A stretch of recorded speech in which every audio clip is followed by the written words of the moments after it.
الحمد لله وحده وكفى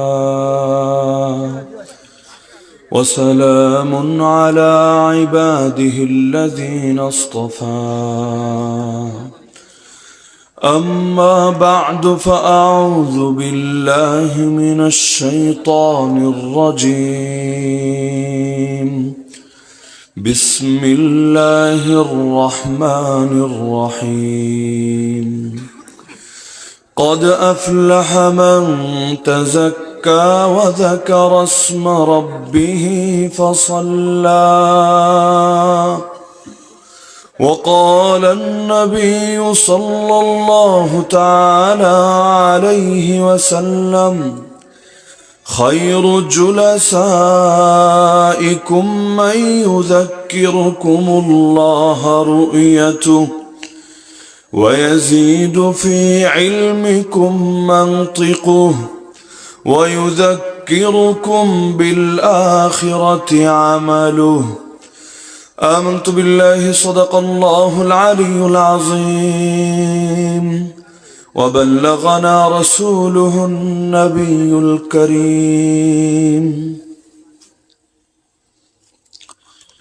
জামিয়া ইসলামিয়া দরগাহে হযরত শাহ গরম দেওয়ান রাহিমাহুল্লাহ মাদ্রাসা পীরচক খাদিমনগর শাহপরান সদর সিলেটের উদ্যোগে আয়োজিত আজকের অষ্টম বার্ষিক ওয়াজ মাহফিলের সম্মানিত সভাপতি মণ্ডলী, উপস্থিত আমার সরতাজ ওয়াজিবুল ইহতিরাম হযরত উলামায়ে কেরাম, এলাকার গণ্যমান্য মুরব্বীগণ, স্থানীয় এবং দূরদূরান্ত থেকে আগত দিনদরদি কোরআন প্রেমী প্রিয় তাওহীদ জনতা এবং পর্দার আড়ালে থাকা মা বোনেরা,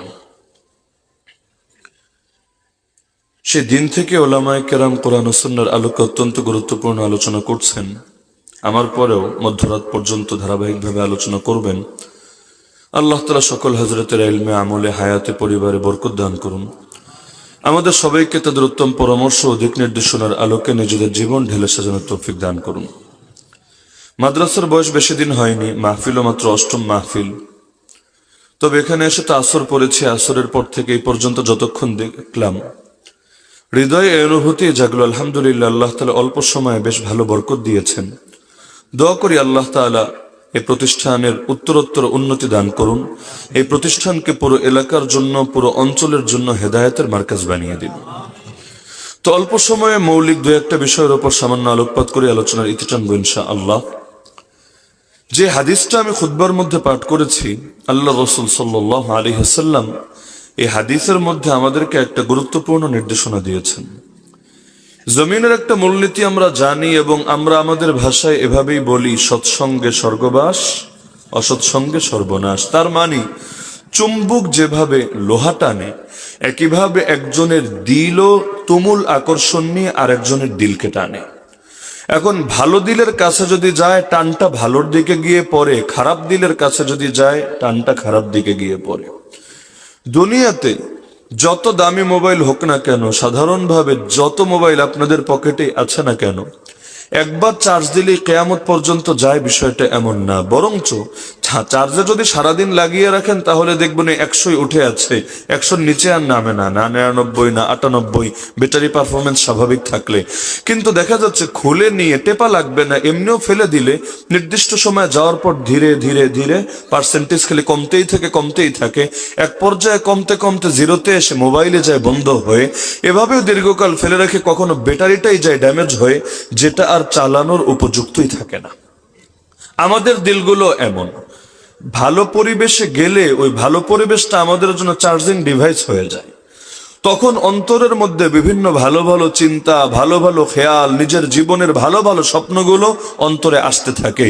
কিন্তু যখনই ভালো পরিবেশ থেকে আলাদা হয়ে গুনাহের পরিবেশে যদি নাও যায়, এমনি স্বাভাবিক জীবনে গিয়ে পড়ে থাকে, ফ্যামিলি, কামাই, আয় রোজগার এগুলোর মধ্যেও পড়ে থাকে, তবুও দেখা যায় অন্তরের হালতটা ধীরে ধীরে ধীরে একটু একটু নিচে নামতে থাকে, কেমন জানি ভাটা দেখা দিতে থাকে। এটা শুধু আমাদের মতো পাপীদের ক্ষেত্রেই হয় বিষয়টা এমন না। আল্লাহ আল্লাহ রাসূল সাল্লাল্লাহু আলাইহি ওয়াসাল্লামের সাহাবীদের ক্ষেত্রেও বিষয়টা এমনই ছিল। আল্লাহর নবীর এক সাহাবী ছিলেন, নাম হলো হানজালা রাদিয়াল্লাহু আনহু, নাম হয়তো অনেকে শুনেছেন। এই সেই কপালওয়ালা সাহাবী শহীদ হওয়ার পর ফেরেশতারা আসমানে নিয়ে গিয়ে যাকে গোসল দিয়ে এনেছে। কারণ যখন তিনি জিহাদে বের হয়েছিলেন, এর আগে স্ত্রীর সাথে মেলামেশা করেছেন, গোসল ফরজ হয়েছিল, এমন সময় নবীর পক্ষ থেকে জিহাদের ডাক চলে এসেছে, ইয়া খাইলাল্লাহির কাবি ইলা সাওয়াবিল্লাহির গাবি, হে আল্লাহর অশ্বারোহীরা কে কোথায় আছো, জলদি ঘোড়ায় চড়ো, রবের দেওয়া প্রতিদান জান্নাতের দিকে ধাবিত হতে থাকো। এই কথা শুনে অন্তরে এমন ছটফটানি শুরু হলো, গোসল করবেন, ধীরে ধীরে ফ্রেশ হবেন, প্রস্তুত হবেন, এতটা সবর তার ভেতরে কুলাচ্ছিল না। নবীর পক্ষ থেকে ডাক এসেছে, ঘরে বসে থাকে আবার কিভাবে, সঙ্গে সঙ্গে অস্ত্র নিয়ে সেই যে নেমে পড়লো ময়দানে, আর ফিরতে পারলো না, সেখানে শহীদ হয়ে গেল। কিন্তু যেহেতু গোসল ফরজ হয়েছিল জিম্মায়, আল্লাহ নিজে এটার ব্যবস্থা করে দিলেন। আল্লাহ রাসূল বলেন, আরে আমার হানজালাকে ফেরেশতারা আসমানে নিয়ে গিয়ে গোসল দিয়ে এনেছে, যার জন্য তার নামের সঙ্গে শব্দটা যুক্ত হয়ে গেছে, হানজালা গাসিলুল মালাইকা। মালাইকা মানে ফেরেশতা, গাসিল মানে যাকে গোসল দেওয়া হয়েছে, ফেরেশতারা যারে গোসল দিয়েছে সেই কপালওয়ালা হানজালা। তো এই রকম এত বড় কপালওয়ালা সাহাবী তার জীবদ্দশায় একদিন ঘর থেকে বের হয়েছেন, ঘটনা অনেকেরই জানা আছে, চিৎকার করে করে বলছেন, নাফাকা হানজালা, নাফাকা হানজালা। আরে হানজালা তো মুনাফিক হয়ে গেছে, হানজালা মুনাফিক হয়ে গেছে। যে শোনে সেই পেরেশান, হায় বলে কি, হানজালা মুনাফিক হয়ে গেছে, কেমন কথা। তো চলতে চলতে পড়ে গেল আবু বকর সিদ্দিক রাদিয়াল্লাহু আনহুর সামনে। তিনি বলেন, হানজালা বলো কি এটা? বলল, আরে আল্লাহ রাসূলের সামনে যখন থাকি, তার জবান থেকে কোরআন শুনি, হাদিস শুনি, ওই সময় দিলের হালত থাকে একরকম, আর যখন বিবি বাচ্চার কাছে আসি অন্তরের হালত হয়ে যায় একটু ডিফারেন্ট, ভিন্ন রকম। তো এই যে অন্তরে এক এক সময় এক এক ধরনের হালত আসা, এটাই তো কপটতা, এটাই তো মুনাফিকি। এ কথা শুনে আবু বকর সিদ্দিক রাদিয়াল্লাহু আনহু আর কি সান্ত্বনা দিবেন, তিনি উল্টো নিজে পেরেশান হয়ে বললেন, হায় রে, আমিও তো মুনাফিক হয়ে গেছি। এখন দুইজনে যখন পেরেশান, এখন কে কারে ট্রিটমেন্ট করবে? ডাক্তার নিজেই যদি রোগী হয়ে যায়, তাহলে আরেক রোগীর সেবা কখন করবে? ওয়াগাইরু তাকিয়্যিন ইয়া'মুরুন নাস বিত-তুকা তাবিবুন ইউদাওয়ি ওয়াত-তাবিবু আলীলু। এখন দুজনে মিলে গেলেন আল্লাহ রাসূলের কাছে। আল্লাহ রাসূল সাল্লাল্লাহু আলাইহি ওয়াসাল্লাম তাদেরকে সান্ত্বনা দিয়ে বলেন, শোনো, তোমাদের দিলের হালত সর্বদা যদি একই রকম থাকতো, আমার কাছে থাকতো যেমন, ঘর বাড়িতে যাওয়ার পরও হুবহু তেমন, তাহলে লা সাফাহাতকুমুল মালাইকা, ফেরেশতারা এসে তোমাদের সাথে মুসাফাহা করত। কেন? কারণ ফেরেশতাদের ঈমান হলো এমন, বাড়ে না কমে না, আল্লাহ এক স্থিরতায় এটাকে স্থির বানিয়ে দিয়েছেন।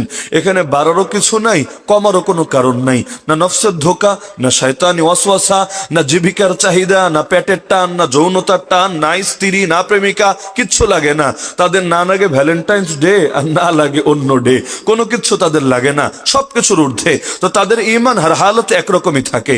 আবার নবীদের ঈমান প্রতি মুহূর্তে বাড়তেই থাকে, বাড়তেই থাকে, বাড়তেই থাকে, বাড়তেই থাকে। যার কারণে আমার রাসূল ডেইলি 100 বার তওবা করেন আল্লাহর কাছে। কেন? নবী বলেন, ইন্নাহু লা ইউগানু আলা কলবি। এর অনেক ব্যাখ্যার একটা ব্যাখ্যা এটাও, এই যে প্রতিটা মুহূর্তে আল্লাহর রাসূলের মাকাম আল্লাহ বাড়াচ্ছেন, প্রত্যেক মুহূর্তে মাকাম বাড়ার পরে নিচের মাকামের দিকে নজর দিচ্ছেন। এখন যে মাকামে আছেন ওটার চাইতে তো আগেরটা একটু নিচে, ওটার দিকে তাকিয়ে বলছেন, আস্তাগফিরুল্লাহ, আল্লাহ আমারে ক্ষমা করো। দেখেন না, নামাজটা শেষ করতে দেরি, নবীর 3 বার বলতে দেরি হয় না, আস্তাগফিরুল্লাহ, আস্তাগফিরুল্লাহ, আস্তাগফিরুল্লাহ। কেন? নামাজ কোনো পাপ? নামাজ কোনো পাপ না। মা আবাদনাকা হাক্কা ইবাদাতিক ওয়া মা আরাফনাকা হাক্কা মারিফাতিক। যেভাবে ইবাদত করা দরকার ছিল পারি নাই, যেভাবে আপনাকে চেনা দরকার ছিল, মারিফাত হাসিল করা দরকার ছিল, তাও আমার দ্বারা হয় নাই। তো নবীদের ঈমান আল্লাহ বাড়াতেই থাকেন। আর বাকি যত সাধারণ উম্মতি আমার আপনার মতো অথবা বড় বড় পীর মাশায়েখের মতো যেই হোক না কেন, তাদের ঈমানটা প্রভাবিত হয় পরিবেশের দ্বারা। কখনো এটা বাড়তে থাকে, কখনো এটা কমতে থাকে। সংখ্যার বিবেচনায় বাড়ে কমে না, সংখ্যার বিবেচনায় বাড়ে আবার কেমনে? যেই কয়টা বিষয়ের উপর বিশ্বাস রাখা লাগে ওইগুলোই তো, নতুন করে আবার বাড়ানোর সুযোগ আছে নাকি? যেমন আল্লাহর নবীকে নবী সকলে মানেন, এখন নতুন করে বাড়ানোর মানে কি? যে গোলাম মাহমুদ কাদিয়ানিরাও নবী মানতে হবে, নাউযুবিল্লাহ। ঈমান কি আর থাকবে? আরে থাকবে নাকি? তাহলে সংখ্যার বিবেচনায় বাড়বে না। যেই কয়টা বিষয় আল্লাহ এবং তার রাসূল জানিয়েছেন, ব্যাস, একটাও বাড়ানোর সুযোগ নাই, একটাও কমানোর সুযোগ নাই। যারটা কমবে ও কাফের, যারটা বাড়বে ও বেঈমান। তাহলে বাড়ে কমে মানে কি? মানে হলো কোয়ালিটির বিবেচনায়, নূরের বিবেচনায়, পাওয়ারের বিবেচনায় কখনো অনেক শক্তিশালী হয়ে যায়, কখনো একেবারেই দুর্বল হয়ে যায়। কখনো ঈমান এমন হয় হাইয়া আলা সালাহ শুনলেও মসজিদে আনার মতো শক্তি তার ভেতরে থাকে না। আর কখনো এত পাওয়ারফুল হয় হাইয়া আলাল জিহাদ শুনলেও শাহাদাতের তামান্নায় ময়দানে নামাতে এক মুহূর্ত দেরি করে না। তো সকলের ঈমানকে এক হালতে থাকে না পার্থক্য হয়? আল্লাহর কত বান্দা এমন আছে নামাজ কাজা হবে দূরের কথা, জামাতই ছোটে না। কত বান্দা এমন আছে জামাত ছুটবে দূরের কথা, তাকবীরে উলা, তাকবীর উলা বুঝেন তো, প্রথম তাকবীর যেটা দিয়ে নামাজ শুরু করে, ওই তাকবীরে উলাই ছুটে না। ইমামও বলে আল্লাহু আকবার, ওই লগে লগে হাজিরও বলে আল্লাহু আকবার। এমন না এক রাকাত দুই রাকাত যাওয়ার পরে আসে। আবার কত মানুষ এমন বছরে ওই এক দুইবার যা আসে, মানে ঈদের নামাজ বা সপ্তাহে যা আসে জুম্মার নামাজ, এগুলো পড়ারও তৌফিক হয় না। তো মানুষের পার্থক্য আছে নাকি নাই?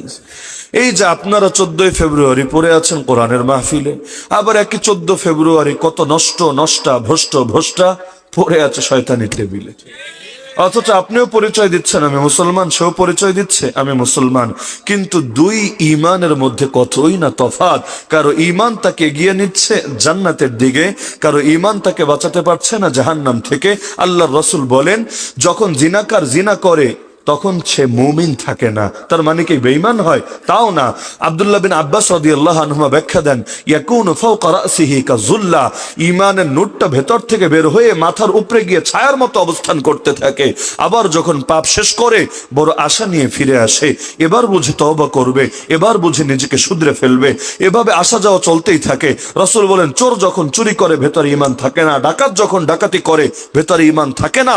এজন্য যার মরণটাই হয়ে গেল গুনাহরত অবস্থায়, তার কপালটাও তো ভালো না।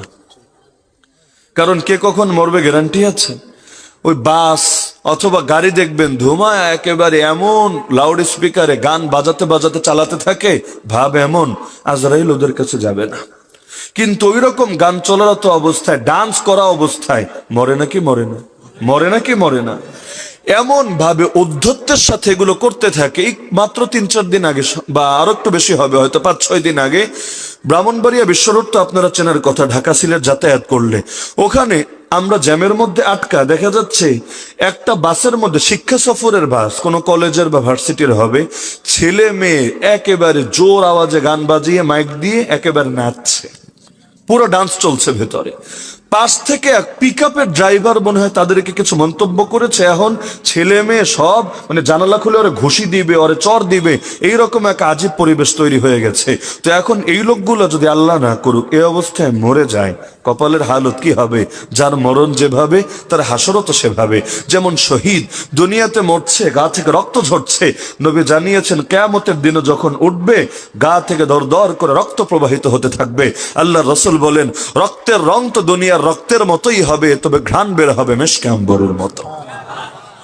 যে দাড়ি নিয়ে মরবে হাসরের দিন দাড়ি নিয়েই তো উঠবে, আর যে বেড়ি মানুষের মতো চেহারা নিয়ে মরবে, একেবারে দাড়ি শেভ করে ক্লিন শেভ করে কিউটের ডিব্বা সেজে বসেছিল, ওর হাসরটাও তো এভাবেই হবে। আল্লাহর নবীর সামনে মুখটা নিয়ে কেমনে হাজির হবে? লজ্জা কি লাগবে না মোটেও? এখন যার মরণ যেভাবে তার হাসরও সেভাবে। এজন্যই মরার সময় কালেমা পড়তে পড়তে মরার কোনো দাম নাই, নাকি এইটারে সবচাইতে বেশি দাম? মান কানা আখিরু কালামিহি লা ইলাহা ইল্লাল্লাহ দাখালাল জান্নাহ। আমার রাসূল বলেন, যার জীবনের সর্বশেষ কথা হবে লা ইলাহা ইল্লাল্লাহ, সে জান্নাতে যাবেই যাবে। এজন্য আমাদের বুজুর্গদেরকে আমরা দেখেছি, আরে যখন তারা যে কোনো হালতে থাকেন, ধরেন বয়স হয়েছে, টুকটাক অসুস্থতা তো লেগেই থাকে, দেখা হলেই হয়তো প্রথমে হোক না হলে শেষে হোক, কিন্তু প্রত্যেক মুলাকাতে একটা কথা বলে, বাপজান দোয়া করো আল্লাহ যেন খাতেমা বিল খায়ের নসিব করে। খাতেমা বিল খায়ের মানে কি? ঈমানটা নিয়ে যাওয়ার তৌফিক দেয়, কারণ শেষ ভালো যার। তো এখন মানুষের অন্তর যেহেতু প্রভাবিত হয়, এ কারণে রাসূল বলেছেন আল মারউ আলা দীনি খালিলি, মানুষ তার বন্ধুর আদর্শের উপরে উঠে আসে। ফালইয়ানজুর আহাদুকুম মান ইউখালিলু, সুতরাং তোমাদের প্রত্যেকে লক্ষ্য রাখবা কাকে বন্ধু বানাচ্ছ। আজকে ছেলেমেয়েরা নষ্ট হচ্ছে কেন? কারণ ওদেরকে এমন মানুষদের মহব্বতে লিপ্ত করে দেওয়া হয়েছে যারা নিজেরাও নষ্ট, যারা নিজেরাও ভ্রষ্ট। এখন বীরদেরকে নিয়ে সমাজে আলোচনা হয় না, না সুলতান মাহমুদ গজনবী, না তারেক বিন জিয়াদ, না মোহাম্মদ আল ফাতে, না মোহাম্মদ বিন কাসেম, উপরন্তু তাদের নিয়ে আলোচনা করাকে অঘোষিতভাবে নিষিদ্ধ করে দেওয়া হয়েছে। এগুলোকে জঙ্গিবাদের জিনিসে পরিণত করে ছেড়েছে। এখন আলোচনা হয় কি নিয়ে? এখন চেহারা দেখে কাদের? বড় বড় স্টারদের। তারা কারা? কেউ নায়ক, কেউ গায়ক, কেউ খেলোয়াড়, কেউ এটা, কেউ সেটা। অথচ তাদের মধ্যে ঈমান নাই, ইসলাম নাই, কোরআন নাই, দ্বীন নাই, শরীয়ত নাই, সুন্নাত নাই। এখন তাদের মধ্যে আছে নষ্টামি, ভ্রষ্টামি। এখন তাদের পেছনে ছুটতে ছুটতে জাতীয় হয়ে যাচ্ছে নষ্ট আর ভ্রষ্ট। সামনে যদি আসল হিরোদের জীবনী থাকতো, তাহলে অন্তরের মধ্যে সেই হিরোদের মতো হওয়ার স্বপ্নই থাকতো। কিন্তু সামনে যখন নষ্টদের আদর্শ থাকবে, নিজের ভেতরে তো নষ্টামি ঢুকবে। না হলে এই জাতিকে কে বাধ্য করেছে যে পশ্চিমাদের মতো পোশাক পরতে হবে, পশ্চিমাদের মতো চেহারার কাটিং বানাতে হবে, চুলটাও কাটতে হবে ওদের মতো করে, জীবনের প্রতিটা ক্ষেত্রে ওদের পদাঙ্ক অনুসরণ করতে হবে? কে বাধ্য করেছে? কেউ করে নাই। এর পক্ষে আইন প্রণীত হয় নাই, এর জন্য কেউ অস্ত্র ব্যবহার করে নাই। উপরন্তু এটা করলে তার জান্নাতে মাকাম বাড়বে এমন না, উল্টো কোনো ক্ষেত্রে জাহান্নামে যাওয়ার ভয় আছে। তারপরও নবীর সুন্নাত মানতে রাজি না, কিন্তু কাফেরদের প্রতিটা আদর্শ খুঁজে খুঁজে এভাবে দেশে ইম্পোর্ট করছে। কোন দুঃখে! আরে পশ্চিমে যত শয়তানি আছে একটাও যেন ছাড়বে না। এই আপনারা গত 20 বছর আগে ভ্যালেন্টাইন্স ডে নাম শুনেছেন কয়জনে? কিন্তু এখন এটা যেন স্বাভাবিক এক পান্তা ভাতে পরিণত হয়েছে। এক সময় কেউ লুকিয়ে বিয়ে করলে সমাজ তারে ছি ছি দিত, এমনকি সারা জীবনে আর মাথা উঁচু করে কথা বলতে পারতো না, সারা জীবন লজ্জিত হয়ে মাথা নিচু করে কথা বলতে হতো মুরব্বীদের সামনে। আর এখন পালিয়ে বিয়ে করলে অনেক সময় গর্বে এমন ভাবে ফেটে পড়ে সারা দেশ তারে নিয়ে মেতে ওঠে। যেমন ওই বিদেশ থেকে প্রেম করে করে বেডি ভাগায় আনে, দেখেন নাই?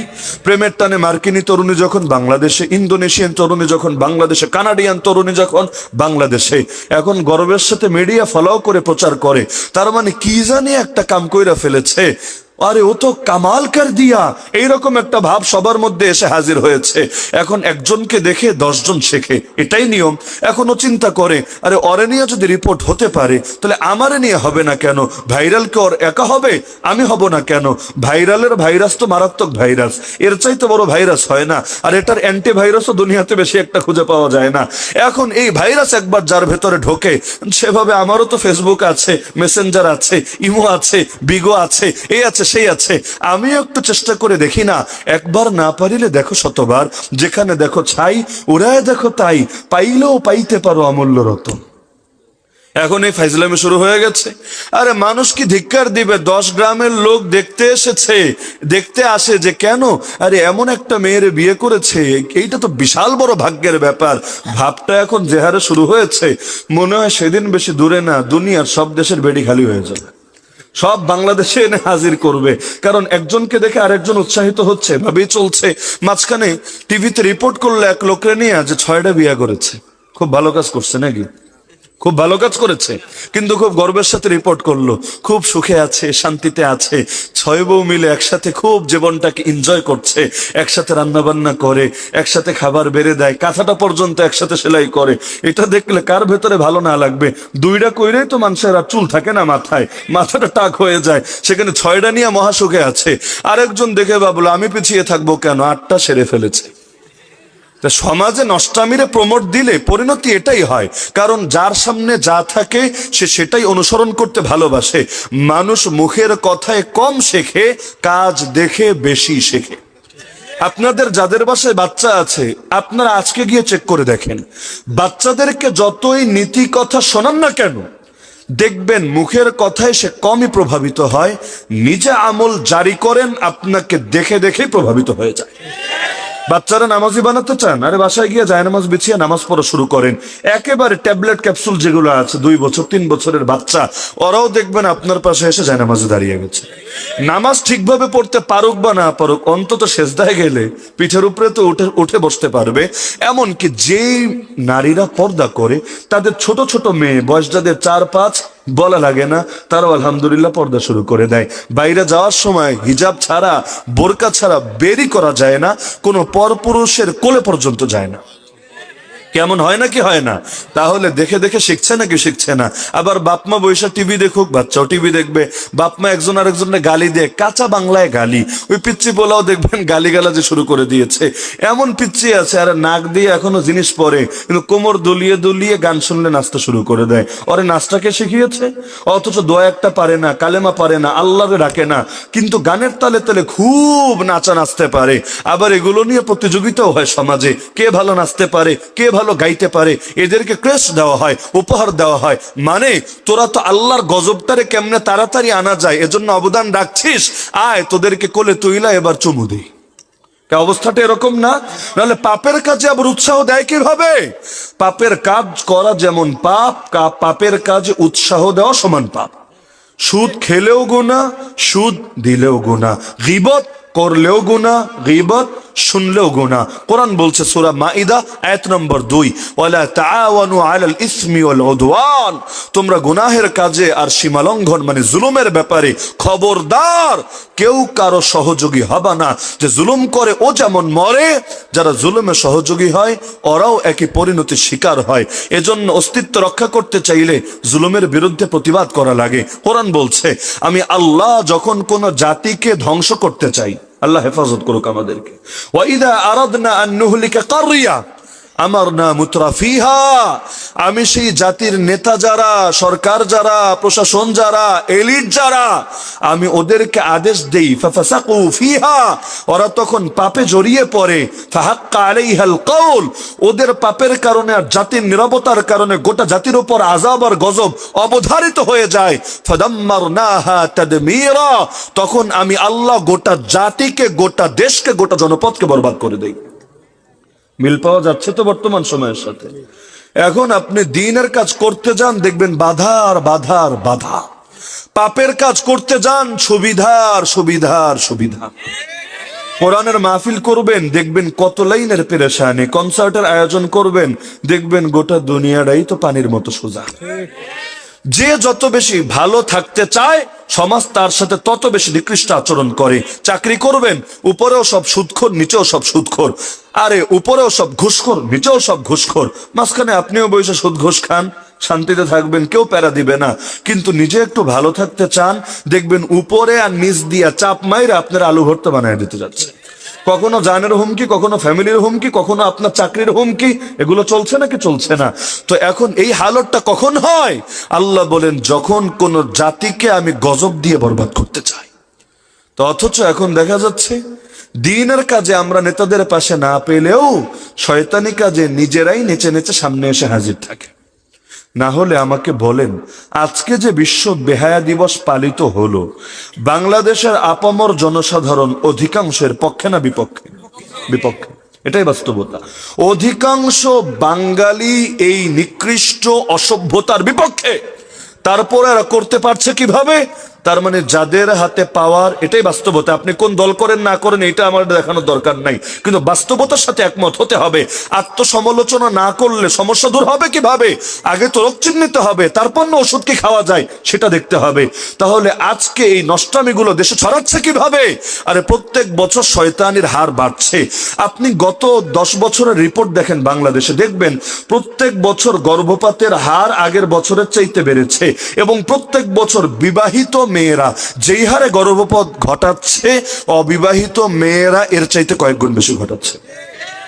2014 মানে এখন থেকে 10 বছরের বেশি সময় আগের কথা, 2014 সালে বাংলাদেশে অনিরাপদ গর্ভপাতের হার ছিল বিবাহিতদের তুলনায় অবিবাহিত মেয়েদের মাঝে 35% বেশি। কবে? 2014 সালে। এখন কত? 2024 সাল। কি ভেবেছেন কমেছে? কমে নাই, বেড়েছে। ডিপ্রেশনের হার কমেছে না বেড়েছে? ছোটবেলায় ডিপ্রেশন শব্দটা শুনেছেন কয়জন? এই মহামারী বাংলাদেশে দেখা দেয় নাই, অথচ এখন স্কুল কলেজ ভার্সিটির ছেলে মেয়েরা দেদারসে সুইসাইড করছে। ওদের এত দুঃখ কিসের? আরে এখনো তো জীবনের কঠিন পরীক্ষায় পড়েই নাই। লাইফ টাইমে আমাদের পুরো জীবনের মধ্যে স্টুডেন্ট লাইফের চাইতে মজার কোনো অংশ আছে নাকি? বলেন না, আছে নাকি? স্টুডেন্ট লাইফ সবচাইতে মজার অংশ না? ওই মজার অংশে ছেলে মেয়েরা গণহারে গণহারে সুইসাইড করছে কেন? পত্রিকায় রিপোর্ট করেছে প্রেমের কারণে সবচাইতে বেশি হচ্ছে। মাদকও আছে, সন্ত্রাসও আছে, বহুত কিছু আছে, কিন্তু সবচাইতে বেশি হচ্ছে কিসের কারণে? প্রেমের কারণে। প্রেমের বয়স হয়েছে ওদের, কারণ যেই বয়স প্রেমের বয়স, ওই বয়স অবশ্যই বিয়ারও বয়স। ওই বয়সে তো বিয়া দেওয়া যায় না, বিয়া দিলে যে বিয়া করবে ওরা তো আছেই, যে বিয়া পড়ায় দিবে ওই হুজুর সমেত জেলে যাবে, এটাই বাস্তবতা। তো এরা তো কচি খোকা আর খুকি, এদের তো এখন ফ্রক পরে রাস্তায় খেলার টাইম, এখন কি এদের এই প্রেম প্রীতি করার টাইম? শিশুরা আবার প্রেম করে কেমনে? কিন্তু দেখা যাচ্ছে শিশু আবার শিশুর আব্বা আম্মা হয়ে বসে আছে। এগুলো হচ্ছে না, হচ্ছে না। মিডিয়া কাছে আসার গল্প শোনাচ্ছে, কাছে আসার গল্পের পরের গল্প যে কতটা নিকৃষ্ট তাকে শোনাচ্ছে। অধিকাংশ মানুষ নেশাগ্রস্ত হচ্ছে কেমনে? এই সঙ্গের দোষেই তো। প্রেমে জড়াচ্ছে কেমনে? সঙ্গের দোষেই তো। এমনকি পর্নোগ্রাফি দেখা শিখছে কিভাবে? সঙ্গের দোষেই তো। কোন নষ্টামিটা এমন যেটা সঙ্গ ছাড়া আপনি জন্মগতভাবে হাসিল করেছে? জন্মগতভাবে কেউ পাপী হয় না, পাপের প্রতি কোনো মোহ জন্মগতভাবে জন্মায় না, বরঞ্চ সমাজে এই বিভিন্ন জিনিসের অসৎসঙ্গগুলোই তারে ধীরে ধীরে পাপী করে তোলে। এখন দরকার কি? যে পাপ তো করা যাবেই না, পাপের উপাদান থেকে দূরে থাকতে হবে। কারণ পাপের উপাদানের কাছে গেলে পাপে জড়িত হওয়ার আশঙ্কা আছে। মাথা থাকলে না ব্যথা হবে, মাথাই নাই তো ব্যথা হবে কিভাবে? যেই জিনিস আছে সেখানে সমস্যা দেখা দেবে। উদাহরণস্বরূপ, যে অ্যান্ড্রয়েড ফোনই ব্যবহার করে না, ওই আল্লাহর বান্দারে এটা আমার বলা লাগবে না মোবাইলে খারাপ জিনিস দেখো না, কারণ বাটন ফোনে দেখবে ডাকে, ওইখানে দেখার আইটেম আছেই বাকি। এখন যেখানে সমস্যার উপাদান আছে ওই জায়গায় না ভয়টা আছে। এজন্য আমার আল্লাহ কোরআনে এটা বলেন নাই বান্দা জিনা করিস না, ব্যভিচার করিস না। আল্লাহ কি বলেছেন জানেন? ওয়ালা তাকরাবুজ জিনা, জিনার ধারে কাছেও যাস না। ধারে কাছে যায় কিভাবে? এই স্কুল কলেজে যখন সহশিক্ষা চলে ওইটারেও ধারে যাওয়াই বলে।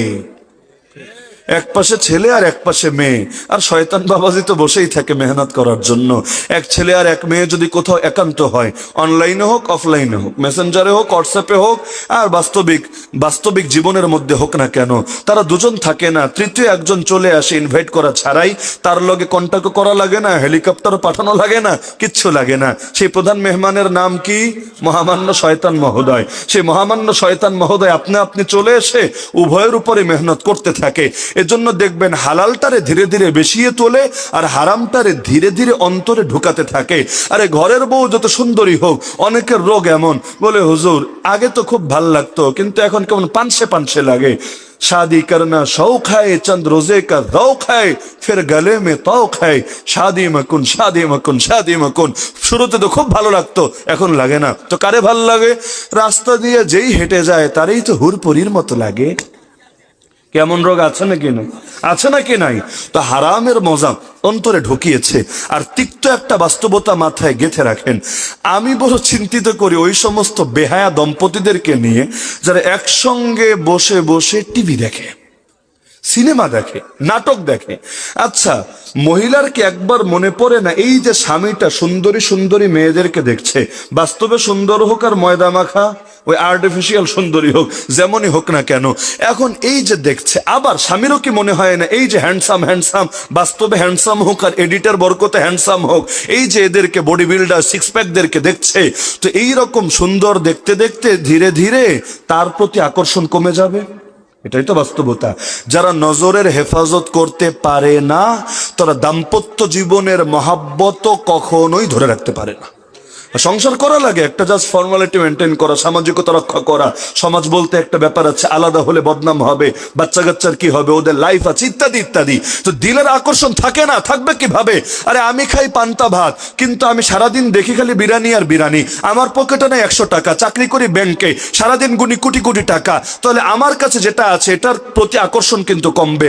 আল্লাহ নবী বলেছেন দুনিয়ার লাইনে নিচের দিকে তাকাবা নিচের দিকে, আর ধর্মের লাইন উপরের দিকে তাকাবা। ধর্মের লাইনে দেখবা কে তোমার চাইতে বেশি ইবাদত করে, তুমি তার মতো হওয়ার চেষ্টা করবা। ফাস্তাবিকুল খায়রাত, কারণ কোরআনের আদেশ নেক কাজে প্রতিযোগিতা করো, একজন আরেকজনকে পেছনে ফেলার চেষ্টা করো।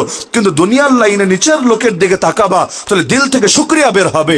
আর যদি উপরের দিকে তাকাও, সারা জীবন আফসোস আর আফসোস থাকবে। এ কারণে আল্লাহ রাসূল বলেন, লা ইয়ামলাউ জাওফা ইবনি আদম ইল্লা তুরাব, আদমের সন্তানের পেট ভরতে পারে একমাত্র কবরের মাটি, এর আগে কোনো কিছু পেট ভরে না। আরে এক বাড়ি হলে আরেক বাড়ি, এক গাড়ি হলে আরেক গাড়ি, খালি চায় আর চায় আর চায়, দেখবেন পিপাসা কিন্তু কিছুতেই মেটে না। কুল্লু জাদিদিন লাদিদুন, প্রত্যেক নতুনটাই আকর্ষণীয় হয়। প্রতি বছর বছর মোবাইলের মডেল পাল্টাতে হবে, গাড়িটার আরেকটু আপডেট করতে হবে, এরকম লোক নাই মনে হয়। আর নারীরা তো আর আপডেট করতে পারেন অ্যান্ড্রয়েডের ভার্সনের মতো অথবা অ্যাপলের ওএস এর মতো, যে এইটারও আপডেট লাগাই দেই, ওভারনাইট মোটামুটি এটা আপডেট হবে, এইটা তো পারে না। কারণ এইটা ধরে রাখে, তলে তলে পরকীয়া শুরু করে। পরকীয়ার পেছনে বড় একটা কারণ এই আপনাদের ঘরে টিভি। বিভিন্ন মেসেজ তো আছেই, কিন্তু যে যারে দেখবে সে তার দিকে আকৃষ্ট হবে। নজরের হেফাজতের কথা কোরআনে কেন এসেছে? কেন? আল্লাহ বলেন, কুল্লিল